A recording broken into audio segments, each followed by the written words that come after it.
defensive end, in the first half of that game. I thought our team defense was very well connected. I thought we were very physical. I thought we were very good on the glass, especially in that first half. But just overall, the way that the guys competed, tonight and the movement, the way they shared it on the offensive end, it was good to be a part of. Nate, you've coached O'Shea prior to the season, but did you ever imagine that he would be a guy who could lead a team in scoring in a high leverage game like this? Yeah, on these rosters, their team, our team, there's a lot of very capable players of having, big games. And O'Shea is one of those guys that has put so much time into it, spends a lot of time on his shooting and his finishing at the rim. But you've heard me say this about O'Shea. I think his instincts are very good. I think he's in the right spot at the right time. His spacing is good. His weak side movement's very good, and I like the way that he cuts. And when you got guys out there that are sharing the ball, and Domas who will find those cutters at will, he's been cutting at the right time, and I just liked his effort on the defensive end as well. Greg Doyle. Nate, hey, Doug McDermott kind of shot them out of the game there in the first quarter. Is that just one of those things I'm guessing that's not really coaching. I'm guessing that's just a great player just getting hotter, or were you looking for that? Well, the thing that Doug does such a good job of is playing with so much pace and speed. He really flies out of those corners and flies to a spot, and that's Doug. That's the way that he has always played, the way that I continue to encourage him to play, and he does it. And he turns that corner with force, to get to the basket. So it is the guy, and the credit is to his teammates as well. Doug's working like crazy to get open, and his teammates are finding him, and the timing of their passes on where he needs to catch it and when he needs to catch it is very important. Okay, half coaching, half great shooting. Thank you. No, that's the players. That is the players. Okay, thank you. Kevin Brockway, go ahead. Yeah, Coach, you talked about the importance of rebounding coming into this game. Just so much, 21 rebounds. Just how big was that in terms of kind of setting the tone physicality-wise? Very big, because we talked about it. This team is, that we played tonight has been in the top 10 in offensive rebounding probably all year. In our regular season games against Charlotte, they hurt us on the old boards because they're a team that wants to, get the offensive rebounds and kick it out for a three. And some of those plays hurt us, in the regular season. We talked about it.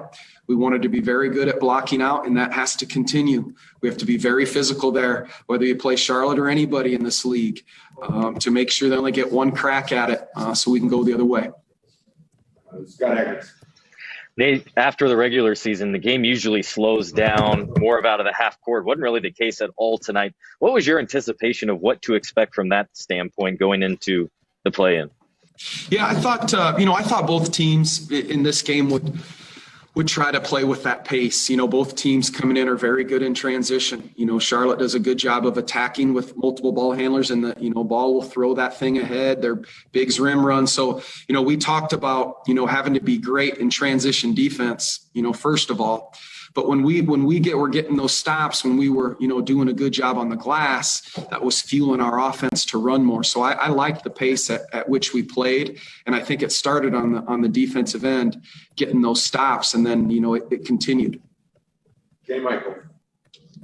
Hey, Nate, it looks like, Domas had a tough start to this game, especially shooting wise, because of the way Charlotte likes to pack it in and not basically give him those clean looks. It seems like he was able, though, to kind of still affect the game, and you guys are leading by 24 in the first half because of all the stuff he was doing that goes outside of him shooting 1 for 8, which I think can kind of be misleading. What did you see from what he was able to do and how that impacted the shooting that you had with everyone else? I thought he did one heck of a job. He was like a point guard is what he is. He's a point forward, and sometimes point guards have to score more, and sometimes they just have to assist more and make the right plays, and that's exactly what I thought he was doing. He was getting his touches on the block, and he's so good when that basketball is in his hands, and he wants to make the right play. He wants to make that pass on the cutters. He wants to go into that DHO on those handoffs with, guys guys flying out of the corner. So I thought he just did a good job of letting the game come to him. And like you said, his points weren't there, and even early, he had just 2 points there for a while, but we were playing through him, and he was so much of a point forward out there. And I was just proud of the decisions that he was making on the offensive end. And even when he didn't have the ball, I thought he was doing a heck of a job screening, in our singles or in our staggers to get people open, because he was drawing a lot of attention. Daryl Wells. Hey, what's going on, Coach? I want to ask you, what made you happier tonight? Coming out with all that energy or keeping the lead? A lot of times in this league, you get up big and those leads can kind of diminish, but you guys kept your foot on the neck the whole night. Which made you happier tonight? Well, I like the way that we came out of the gates, and we're very connected defensive wise. I like the way that we were on the glass, that you've heard me talk about a little bit. And I thought guys, that hadn't played in a while came in and did a really nice job. Aaron Holiday's been out. Edmund Sumner's been out. Malcolm Brogdon has been out. And I want to give a lot of credit to our training staff, our strength staff, our assistant coaches, just for keeping all these guys ready and battling through these injuries to get these guys ready to play. So they've done a heck of a job, and the players have done a heck of a job, staying ready conditioning wise and mental wise, because like I said, there were some guys that played tonight that hadn't played in a while. Rick Doyle, did you have a question? No. Okay. Jeremiah. Nate, you might have addressed this before the game, but when you get that Karis LeVert news earlier today, did you have to say anything to the team to rally them together? And is this one of those, responding to adversity moments that you saw tonight?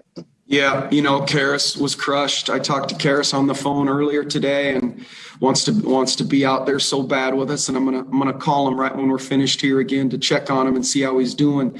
But what I talked about with the team is we've taken a lot of hits this year. There's been a lot of challenges with injuries and scheduling and things like that all teams have to go through. But I was just we talked about try to keep moving forward, taking the hits, keep moving forward, keep getting stronger through these things that are happening.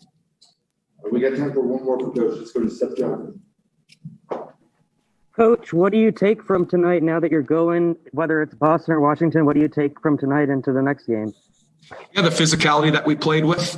It was a physical game out there. The connectivity on defense, the way that we were talking.